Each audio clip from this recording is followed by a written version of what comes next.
அன்பான உறவுகள் அனைவருக்கும் வணக்கம். இப்போ நம்ம எங்கே ரெடி ஆகிட்டு இருக்கேன்னு பார்க்குறீங்க? நம்ம சீதாதேவிக்கும் சுயம்வரம் நடக்குது, அதுக்கு போக போகிறேன்.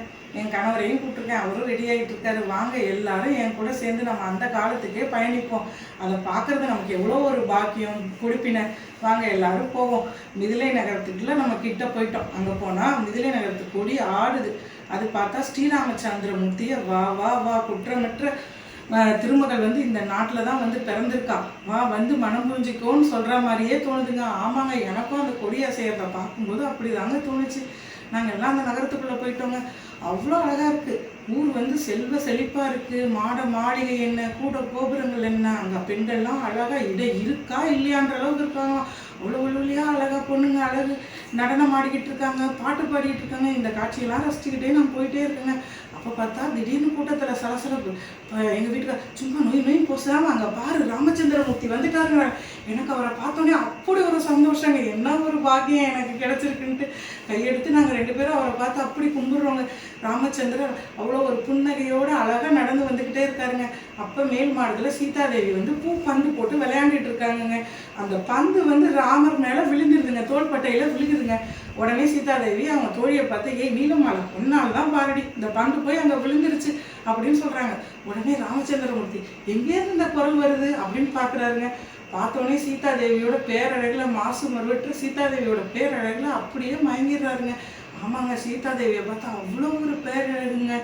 யாராலையும் அவங்க ஓவியத்தை கூட மன்மதனால கூட அமிர்தத்தை தொட்டு வரைய முடியல. நாங்கள் ஆமாங்க, அப்படிதாங்க சீதாதேவியை பார்த்ததே நமக்கு பெரும் பாக்கியங்க. அவங்களையும் நான் கையெடுத்து கும்பிட்டு பார்த்துக்கிட்டே இருக்கிறேங்க.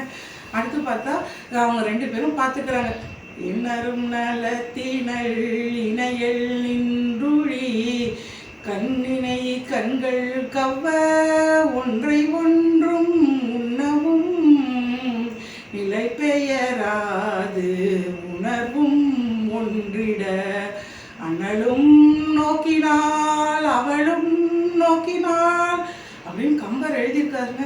அதை பார்த்து வரிகள் அத்தனையும் அப்படி உண்மையாக நம்ம நேரடியாக பார்க்கும்போது அப்படி ஒரு சந்தோஷமாக இருந்ததுங்க.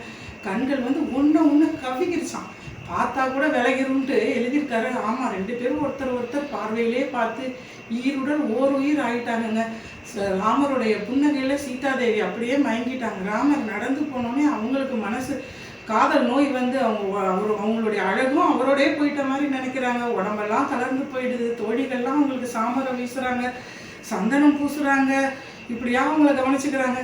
ராமபிரான் ஒருவேளை இந்த பெண்ணுக்கு திருமணம் ஆயிருக்குமோ அப்படின்னு நினச்சிக்கிட்டு நம்ம மனசு அப்படிலாம் போகாது அப்படின்னு அவரும் மனசை தைரியப்படுத்திக்கிட்டு போகிறாருங்க. ஜனகர் வராருங்க. ஜனகர் இவங்க 3 பேரையும் பார்க்குறாரு. ராமர், லக்ஷ்மணர், விஸ்வாமித்திரரை பார்க்குறாரு. அப்போ விஸ்வாமித்திரர் சொல்கிறாரு, இவங்க தான் தசரதன் மைந்தன் ஸ்ரீ ராமச்சந்திரமூர்த்தி, வால்மீகியால் பல கலைகளையும் கற்றுக் கொடுக்கப்பட்டவர் அப்படின்னு ராமபிரானை பற்றி விரிவாக சொன்னோடனே அவருக்கு ஜனகருக்கு ரொம்ப சந்தோஷம். ஆகா, நம்ம பொண்ணுக்கேற்ற மணவாளன் கிடைச்சிட்டாரு அப்படின்னு ரொம்ப சந்தோஷமாக அவர் அரண்மனைக்கு போயிடுறாரு. அடுத்த நாள் பார்த்தா எல்லாரும் கூடியிருக்காங்கங்க. எல்லாரும் வந்துக்கிட்டே இருக்காங்க. எல்லா இளவரசர்கள் எல்லாரும் வந்திருக்காங்க.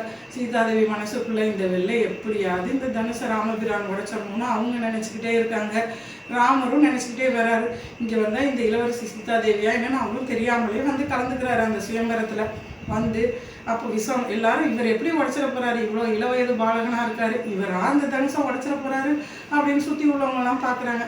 விஸ்வாமித்திரர் சொல்கிறாரு, போய் ராமா அந்த தனுசை எடுன்றாரு. நானும் கூட பார்த்துட்டு இருக்கேங்க. அப்படி போறாருங்க. ராமர் போனோடனே தனுசை எடுத்து நிறுத்துறாருங்க. பாதத்தால் அடிப்பகுதியை பிடிச்சிக்கிட்டு மேல் பகுதியை பிடிச்சி நானேற்ற போறாருங்க. அப்படியே மேல் பகுதி மட்டும் நினைக்குது. இந்த கீழ் பாகத்துக்கு என்ன ஒரு குடிப்பினா ராமரோட பாதத்தை அது மட்டும் பார்த்துருச்சு. நானும் ராமர் திருவடியில விழுன்னு சொல்ல அப்படியே குனிஞ்சு பொலக்கு அப்படியே தனுசு உடஞ்சிருங்க. அந்த காட்சியை பார்த்தோன்னே அப்படியே மெய் சிலிர்த்து போயிருச்சுங்க. இதை நீங்களும் என் கூட நினச்சி அந்த கற்பனையில நினச்சி பாருங்க. அப்பா என்னென்ன ஆனந்தம், அற்புதம், அந்த பாக்கியம் நமக்கு கிடைச்சிருக்குங்க. பார்த்தோன்னே ரொம்ப சந்தோஷமாக இருக்குது. அடுத்து சீதாதேவிட்ட இந்த தகவல் போகுது. ராமச்சந்திரமூர்த்தியோட தந்தை தசரதமூர்த்திக்கு தகவல் போய் எல்லாரும் ஓலை அனுப்பி எல்லாரும் கிளம்பி வராங்க. சீதாராமபிரான் அங்கே விழியில் ஆரம்பித்து இங்கே திருமணத்தில் அவங்களுடைய இது நல்லபடியாக முடியுது. தெய்வீக காதல் அல்லவா, அவங்க ஆதர்ச தம்பதியாக வாழ்ந்தாங்க. ராமா கல்யாண வைபோகமே சீதா கல்யாண